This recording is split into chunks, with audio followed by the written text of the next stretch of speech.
नमस्कार, मैं doctor Kunal Roy, consultant general physician and managing director health for you multi specialty clinic. Health for you multi specialty clinic में हमारे पास कई speciality doctors available हैं। पहला, doctor Nitish कौरा।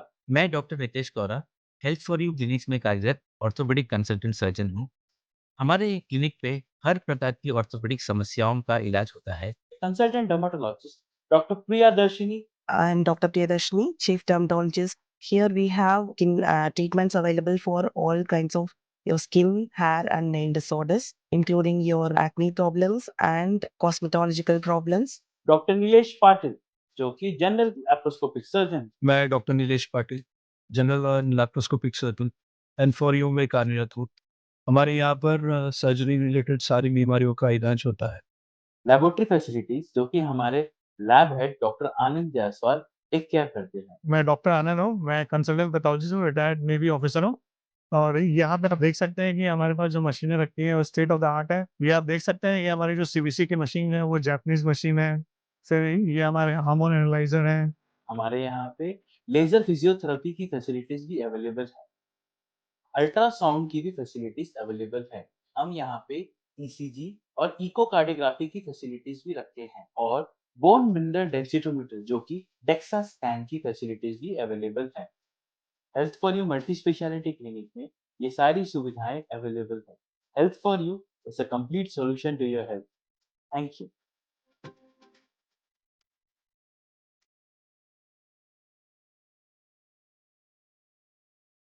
यहाँ आने के लिए बहुत बहुत धन्यवाद। आज हम सभी यहाँ पे एनिम्स और जीबी पंथ में दी जाने वाली सेवाएं, उनके सुधार में लिए हुए कदम और मरीजों पे देखभाल पर उसका असर, इस विषय में चर्चा करेंगे। चर्चा में हमारे साथ रहेंगी डॉक्टर सुजा एंटनी, जो डायरेक्टर हेल्थ सर्विसेज है, MS in charge doctor MK Saha, doctor Ajay Verma, जो कि डॉक्टर साहा की एब्सेंस में हॉस्पिटल का पूरा कारोबार संभालते हैं, लिंक ऑफिसर है, डॉक्टर सुनील, जो सीएमओ स्टोर है, और डॉक्टर अर्पिता साहा, जो एडिशनल मेडिकल सुपरिटेंडेंट है। हम इस बारे में बात करेंगे कि आज की तारीख में जीबी पंथ में क्या फैसिलिटीज हैं, मेडिकल कॉलेज आने से या होने से क्या बदलाव किए गए हैं, और उनका पूर्णतः आइलैंड के स्वास्थ्य सेवाओं पे क्या असर पड़ा है। इस डेटा को कुछ अस्पताल से लिया गया है और कुछ नेशनल लेवल डेटा लिया गया है, क्योंकि सिर्फ अस्पताल का डेटा काफी नहीं है और कई बार हमें नेशनल लेवल डेटा भी लेना पड़ता है उसको ट्रायंगुलेट करने के लिए, ताकि हम समझ सके कि डेटा कितना सही आ रहा है जो अस्पताल से निकल के आ रहा है। इसके अलावा हम आपको वो जानकारी देंगे जिसे आप लोगों को पहुंचा सके कि एनिम्स और जीबी पंथ में ऐसे क्या बदलाव किए जा रहे हैं या सोचे जा रहे हैं, जैसे कि चाहे वो बिल्डिंग्स हो, इक्विपमेंट्स हो, दवा हो, मशीनरी हो, मैन पावर हो, जिससे कि और जो भी चैलेंजेस हम आज की तारीख में फेस कर रहे हैं उन सबको हम कैसे फेस करने के लिए सोच रहे हैं। तो नेशनल मेडिकल कमीशन एक नेशनल बॉडी है, गवर्नमेंट ऑफ इंडिया की बॉडी है, और हमारा जो मेडिकल कॉलेज है वो उसी की गाइडलाइंस के तहत चलता है, उसी के एसओपीज, उसी की गाइडलाइंस, कितना मैन पावर होना चाहिए, क्या होना चाहिए। मैं ये नहीं कहती कि हमारे पास कमी नहीं है, हमारे पास कमी है, पर जितना भी जो भी अवेलेबिलिटी है उसमें हम बेस्ट देने की कोशिश कर रहे हैं। दूसरा जो इन्होंने बोला, availability of equipments like wheel chair, machines, तो हम नई नई मशीन इंस्टॉल कर रहे हैं जो कि हमारी आइलैंड्स की जरूरत है। आइलैंड की जरूरत के हिसाब से ईडीएल भी तैयार की गई है, जिसकी वजह से अब हम सीएमओ स्टोर को भी साथ में लेके काम कर रहे हैं और सारे आइलैंड की जितनी भी फैसिलिटीज है सब पे उसी ईडीएल के मुताबिक ही दवाइयां खरीदी जा रही हैं। तीसरा मुद्दा इन्होंने बताया, हमने सिस्टम को पेशेंट फ्रेंडली बनाया है। हमने patient feedback system scan and share से कोशिश की है, क्यों छोटा किया है, जीरियाट्रिक पॉपुलेशन को टोकन्स देके पहले प्रेफरेंस दे रहे हैं और लैब रिपोर्ट्स को टाइमली दे रहे हैं ताकि पेशेंट को लैब रिपोर्ट की वेट ना करनी पड़े। There are challenges with radiology, but we are still struggling hard to address the challenges, और हम उनको भी बहुत जल्दी ही एड्रेस कर लेंगे, कोई प्रॉब्लम नहीं होगी। बाकी एम्बुलेंस हमारे पास ठीक है। दवाइयों में हमने खास सख्ती बरती है, जहां पे हम ये देख रहे हैं कि ई फार्मेसी हमने लगाई है, कोई एक्सपायर्ड ड्रग गलती से भी किसी के पास न चली जाए, इसके लिए हम पेशेंट का यूआईडी रख रहे हैं, ट्रैक कर रहे हैं पेशेंट को और इंश्योर कर रहे हैं। और सबसे बड़ी बात ये कि जो आपको इन्होंने बताया कि इस सारे इंटरवेंशन का, इस सारे एक्शन का जो इम्पैक्ट है वो ये है कि आज की तारीख में 40% रेफरल हम सिर्फ 1 से 1.5 साल के पीरियड में कम कर पाए। मैं समय इसलिए मेंशन कर रही हूँ क्योंकि कोई भी डेटा की जब हम बात करते हैं किसी भी लेवल पे, हॉस्पिटल के लेवल पे, स्टेट लेवल पे या नेशनल लेवल पे, तो पीरियड कंपेयर करना बहुत जरूरी होता है। तो अगर हम पीरियड को कंपेयर करें तो पिछले 1 से 1.5 साल के बीच में हमने इतना काम इस हॉस्पिटल में इतना बेसिक डेवलप कर दिया कि 40% रेफरल जो हम मेन लैंड कर रहे थे छोटी छोटी चीजों के लिए वो हमने रोक दिया है। बाकी रेफरल अभी भी हो रहा है, वो फैसिलिटीज जो हम यहाँ नहीं दे पा रहे हैं उनके लिए हम आज भी रेफर कर रहे हैं। सिर्फ एक अंडमान निकोबार ही एक ऐसी जगह है पूरे देश में जहाँ पीएचसी लेवल पे भी डायलिसिस होती है और कहीं भी नहीं होती है पूरी कंट्री में। और डायलिसिस के लिए पहले हर मरीज को चेन्नई या कोलकाता जाके एवी फिस्टुला क्रिएट करना पड़ता था, जिसपे आमतौर पे 40 से 50 हजार रुपए लग जाते हैं बाहर जब हम भेजते थे। तो आज के दिन पे ये सारी सर्जरीज हम अपने जीबी पथ में खुद कर रहे हैं और पेशेंट से 1 रुपया लिए बगैर। हमने सिर्फ 1.5 महीने के अंतराल पे लगभग 450 कैटरैक्ट के पेशेंट्स को नजर पूरी दी है, जिसमें से एक बहुत इंपॉर्टेंट केस हमने किया है जिसमें कि एक बच्ची 14 साल की जिसको बचपन से एक आंख से नहीं दिखता था, उसकी पूरी सर्जरी करके कंप्लीट रेस्टोरेशन किया है उसका विजन का। और ये लड़की निकोबार से आई थी, उसका सारा खर्चा हमने उठाया है। डीएचएस पेशेंट लाने और ले जाने का पूरा शिप का खर्चा, बेस्ट क्वालिटी लेंस पेशेंट को डाला है जिसका हमने एक पैसा भी नहीं दिया। वही सर्जरी अगर आप किसी और जगह कराए, दिल्ली के किसी अस्पताल में कराए, 40 से 50 हजार एक सर्जरी का लगता है। तो आप खुद सोच सकते हैं कितनी कॉस्ट हमने प्रिवेंट की है, खर्चा नहीं होने दिया, सारा खर्चा गवर्नमेंट ने उठाया। तीसरी चीज जो सर ने एक बहुत इंपॉर्टेंट बताई, कार्डियोलॉजी की परफॉर्मेंस। अगर आप देखें तो हमने आज की तारीख में लगभग 80 पेसमेकर्स लगाए हैं, जिसमें से कुछ इंट्राकार्डियक डिफिब्रिलेटर्स भी लगाए हैं, जिसकी एक डिफिब्रिलेटर की कीमत लगभग 5 लाख है और पेशेंट से हमने 5 का पैसा भी नहीं लिया है। जबकि अगर आप मेनलैंड में जाते हैं किसी भी अच्छे सेंटर में लगवाते हैं तो 6 से 8 लाख का खर्चा पर पेशेंट आता है। और उसके अलावा हमने 628 एंजियोग्राफी बताई आपको। तो अगर आप पूरी परफॉर्मेंस देखें तो हमने कई करोड़ रुपया इन 3 प्रोसीजर से ही बचाने की काफी पैसा बचाया है पिछले 1.5 से 2 साल में। दूसरी चीज हमने, जैसे डॉक्टर अर्पिता ने शुरू में बताया कि हमारा रेफरल भी आयुष्मान भारत के तहत 40% कम हुआ है। अगर पहले 100 मरीज जाते थे तो आज की डेट में 60 मरीज गए हैं, 40 मरीज हमने यहीं पे ठीक किए हैं और ट्रीट किए हैं। इसमें एक और बड़ी इंपॉर्टेंट चीज है कि डेथ रेट पे कोई असर नहीं पड़ा है, रादर कम ही हुई है। तो अगर आप समझने की कोशिश करें इन एब्सोल्यूट टर्म्स, रेट उतनी ही है, नंबर ऑफ पेशेंट बढ़ गए हैं और सर्विसेज बढ़ गई हैं, तो ये एक प्रॉक्सी मार्कर कह सकते हैं, एक इंडिकेटर कह सकते हैं कि आपकी क्वालिटीज में इंप्रूवमेंट हुआ है। क्योंकि डेथ पहले भी 2 हो रही थी, अभी भी 2 हो रही है। पहले हम 500 मरीज ट्रीट कर रहे थे, आज हम 1000 ट्रीट कर रहे हैं। तो 1000 में से 2 हो रही है तो 500 पे कंपेयर करेंगे तो 1 ही बच जाती है। तो डेथ भी कम हो रही है, क्वालिटी ऑफ सर्विसेज भी हम दे रहे हैं। जैसे अभी बताया डॉक्टर साहा ने कि कायाकल्प में सरकार ने हमें इस साल के लिए अवार्ड देने का फैसला किया है भारत सरकार में, क्योंकि हमने वो सारे मेजर्स लिए हैं जो कायाकल्प स्कीम के अंडर हॉस्पिटल में इन्फेक्शन कंट्रोल करने के लिए और अच्छे सैनिटेशन स्टैंडर्ड्स मेंटेन करने के लिए जरूरी होते हैं। हमने क्वालिटी एश्योरेंस सेल बनाया। आपने भी हॉस्पिटल की रख रखाव में और सफाई में अंतर जरूर महसूस किया होगा, और यदि नहीं किया है तो आप हमें बताएं, हम उसमें और सुधार करने के लिए बिल्कुल तत्पर हैं। एक सर ने बड़ी इंपॉर्टेंट चीज बताई, कीमोथेरेपी यूनिट। कीमोथेरेपी कैंसर के मरीज को दी जाती है और अगर हम यहाँ का डेटा देखें जो सर ने बताया, मैं आपको बहुत ज्यादा फिगर्स में नहीं उलझाऊंगी, मैं आपको सिर्फ ये बताने की कोशिश करूंगी कि जो ज्यादातर हमारी 70% डेथ्स हैं वो है जो कि क्रॉनिक इलनेसेस यानी लंबी बीमारियों की वजह से होती है, जैसे डायबिटीज, हाइपरटेंशन, सीवीए और इस तरह की स्ट्रोक और कैंसर। ये 5 बीमारियां ज्यादातर आपकी 70 से 75% डेथ्स कॉज करती है, डेटा सर ने बोला है।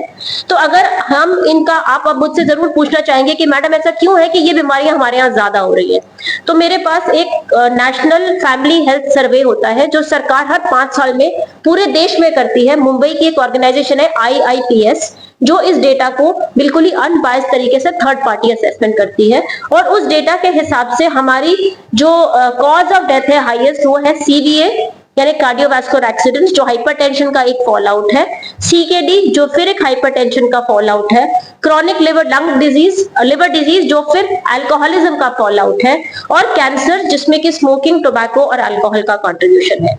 NFHS डेटा ये कहता है कि आपके आइलैंड में वो औरतें और वो पुरुष जो कि डायबिटीज और हाइपरटेंशन से ग्रस्त हैं, उनका प्रपोर्शन भारत के पूरे पॉपुलेशन से ज्यादा है, क्योंकि लोगों का यहाँ पे अल्कोहल और tobacco consumption rate is 30% as compare to 9% in the country. तो 9 3 are 27, 3 गुना से भी ज्यादा rate of alcohol and tobacco consumption है। तो जब हम ये कहते हैं कि डेथ्स हो रही हैं, हॉस्पिटल में जो डेथ्स हो रही हैं, तो हमें ये समझना पड़ेगा कि डेथ हॉस्पिटल की वजह से नहीं हो रही है। डेथ उस वजह से हो रही है कि पेशेंट जब हॉस्पिटल तब तक पहुंचता है वो इस हालत में होता है, ऑलरेडी उसकी इतनी डैमेज हो चुकी है, हाई अल्कोहल कंजम्पशन है, हाई टोबैको कंजम्पशन है। और वो डेटा मैं नहीं बोल रही हूँ, ये भारत सरकार का NFHS 5 का डेटा है। आप लोग गूगल करके देख लीजिए NFHS 5 data for Andaman Nicobar islands for chronic diseases and risk factors, पूरा डेटा आपके सामने आ जाएगा। यहाँ के जो रिस्क फैक्टर्स हैं वो कम से कम 3 से 4 गुना ज्यादा है as compare to the national average. बात हम डेथ की कर रहे थे, तो अगर हम डेथ का डेटा भी देखते हैं तो हमारा डेथ रेट ऑलमोस्ट 2.8% से 3.2% तक आ रहा है, जबकि अगर हम नेशनल एवरेज पकड़ के चले तो नेशनल एवरेज के हिसाब से इंडिया का डेटा 6.4% का है।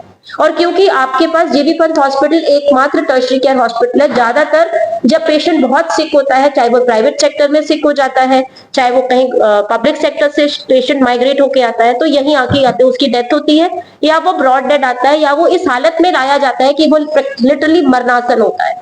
तो उस सिचुएशन में आपकी जो मैक्सिमम डेथ्स कैप्चर हो रही है वो यहीं से कैप्चर हो रही है as compare to other parts of the islands. तो उस हिसाब से अगर आप देखें तो आपका जो डेथ रेट है वो बाकी कंट्री से बहुत कम है, इतने ज्यादा रिस्क फैक्टर होने के बावजूद भी। तो उसका कारण यही है कि आपका हेल्थ सिस्टम काफी रोबस्ट है, आपकी peripheral health facilities government of India के नॉर्म से कहीं बेटर प्लेस्ड है। अगर गवर्नमेंट ऑफ इंडिया कहती है 5,000 पे एक PHC बनाइए, तो आपके पास 2,500 पे PHC, 2,000 पे PHC है। तो आपको वो सारे एडवांटेजेस भी यहाँ पे मिल रहे हैं। बाकी सर ने मेटरनल मोर्टालिटी का जिक्र ऑलरेडी कर दिया है। भारत सरकार में जो गवर्नमेंट ऑफ इंडिया का डेटा है, जो भारत का डेटा है, वो 113 डेथ्स हो रही है 1 लाख लाइव बर्थ्स पे, जबकि हमारा लेटेस्ट डेटा 101 डेथ्स बता रहा है 1 लाख डिलीवरीज पे। और क्योंकि हमारा पॉपुलेशन कम है, डिलीवरीज भी कम है, तो ये वैसे भी इन्फ्लेटेड नजर आता है फिगर। और दूसरा इन्फेंट मोर्टालिटी रेट, यानी 1 साल से छोटे बच्चों का मृत्यु दर, ये भी हमारा आयरलैंड का 16 है, जबकि देश का 34 है, दुगने से भी ज्यादा। और आप अगर ये सब जो मैं बोल रही हूँ आप गूगल भी कर सकते हैं। IMR जो हमारी IMR है वो ब्राजील जितनी है, ब्राजील की भी लगभग इतनी ही IMR है, 15, हमारी 16 है। और same as China, Bulgaria as per WHO data. तो हमारे यहाँ जो IMR का स्टैंडर्ड है, और IMR बच्चे का जो डेथ है या जो माँ की डेथ है वो हॉस्पिटल की कंडीशंस को दर्शाती है डायरेक्टली, क्योंकि बच्चा अगर बीमार होगा तो अस्पताल ही आएगा, खुद से तो घर में आप ट्रीट नहीं कर पाएंगे, या फिर आपकी आशा ANM जो न्यूबॉर्न केयर वगैरह है वो सारा।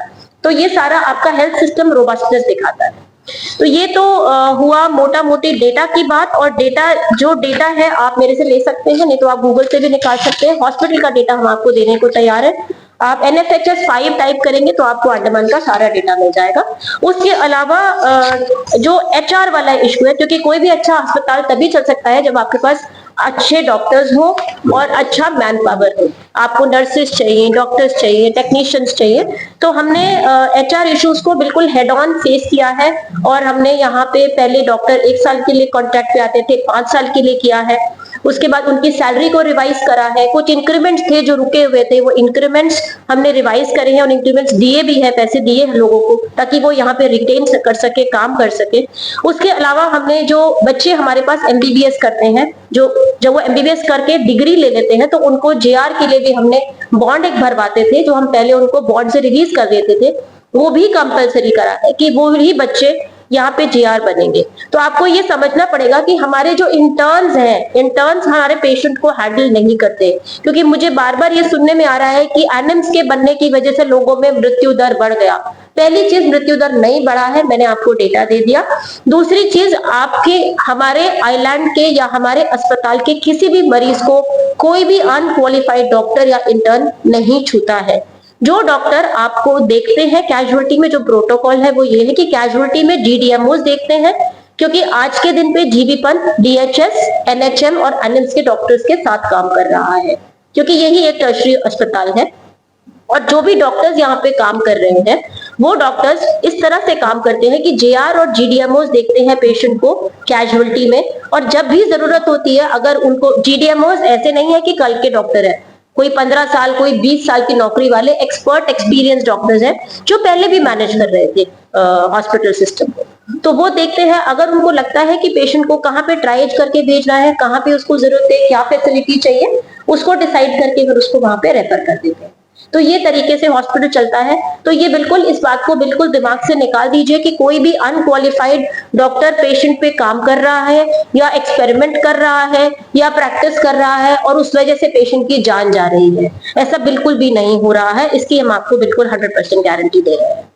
दूसरी चीज हमने एक बहुत इंपॉर्टेंट की है कि हमने post creation, regular post creation एनिम्स के लिए 710 पोस्ट जो जीबी ने हमारी अप्रूव की थी। आप लोग जानते होंगे कि एनिम्स सोसाइटी मोड में चलता है और ऑनरेबल लेफ्टिनेंट गवर्नर हमारे प्रेसिडेंट है और सीएस हमारे वाइस प्रेसिडेंट है गवर्निंग बॉडी के, और उसमें हमने 710 पोस्ट क्रिएट कराई थी जिसके आरआर्स बना के भारत सरकार को भेज दिए गए हैं और रेगुलर पोस्ट क्रिएट होने की प्रक्रिया जारी है भारत सरकार से। जैसे ही वो रेगुलर पोस्ट क्रिएट होंगी, रेगुलर डॉक्टर आने लगेंगे, तो वैसे भी फिर जैसे हमें अभी चिंता रहती है कि 50% एट्रिशन है, हमने पिछले एक साल में 137 डॉक्टर रखे जिसमें से आज की डेट में सिर्फ 90 है हमारे पास, 45 छोड़ के चले गए। तो वो वाली इशू भी खत्म हो जाएगी क्योंकि रेगुलर लोग आने लगेंगे, रेगुलर डॉक्टर आएंगे तो वो यहाँ टिक के काम करेंगे और आप लोगों की सेवा में लगे रहेंगे। उसके अलावा हमने सुपर स्पेशलिस्ट की भी 14 लोगों की पोस्ट क्रिएट कराई है जिसमें 2 कार्डियोलॉजी है, न्यूरोलॉजी है, न्यूरोसर्जरी है, और आज की तारीख में हमारे पास 3 सुपर स्पेशलिस्ट हैं, एक कार्डियोलॉजी में, एक पीडियाट्रिक सर्जरी में और एक प्लास्टिक सर्जरी में, और एक हमारा न्यूरोलॉजी का डॉक्टर है जो बहुत जल्दी हमें ज्वाइन करने वाला है। लेकिन आज की तारीख में हम न्यूरोलॉजी के केसेस भी कर रहे हैं, ऑपरेट कर रहे हैं, और मेरे हॉस्पिटल के डेटा के हिसाब से न्यूरोलॉजी हेड इंजरी के केसेस में बहुत ज्यादा रिमार्केबल डिक्रीज हुआ है। 21-22 में जहां 17 डेथ्स हुई थी, 23-24 में वहीं सिर्फ 4 डेथ्स हुई हैं हेड इंजरी केसेस में। और आप लोग जानते हैं कि आपके आइलैंड में एक्सीडेंट्स और रोड ट्रैफिक इंजरीज बहुत सारी होती हैं और ये बहुत ही हार्टनिंग फिगर्स हैं कि आपका ऑलमोस्ट निल रह गया है, जहां 3%, 2.5% से तकरीबन, अगर 100 में से 100 एक्सीडेंट में से 2.5 लोग मर रहे थे तो आज के दिन पे 100 में से एक आधा आदमी, आधा ही नहीं कहना चाहिए, 200 में से हम एक कह सकते हैं आदमी की ही डेथ हो रही है क्योंकि हम न्यूरोसर्जिकल प्रोसीजर्स भी यहाँ पे कर पा रहे हैं आज की डेट में। तो ये इस डेटा के बारे में था। उसके अलावा हमने कुछ नई फैसिलिटीज भी और क्रिएट कराने की कोशिश की है जिसमें कि हमने एक बीएससी नर्सिंग के लिए कॉलेज बनाने का भारत सरकार को प्रपोजल दिया है जो हमारा अप्रूव हो चुका है, और वो बीएससी नर्सिंग के कॉलेज अगले साल से शुरू हो जाएगा।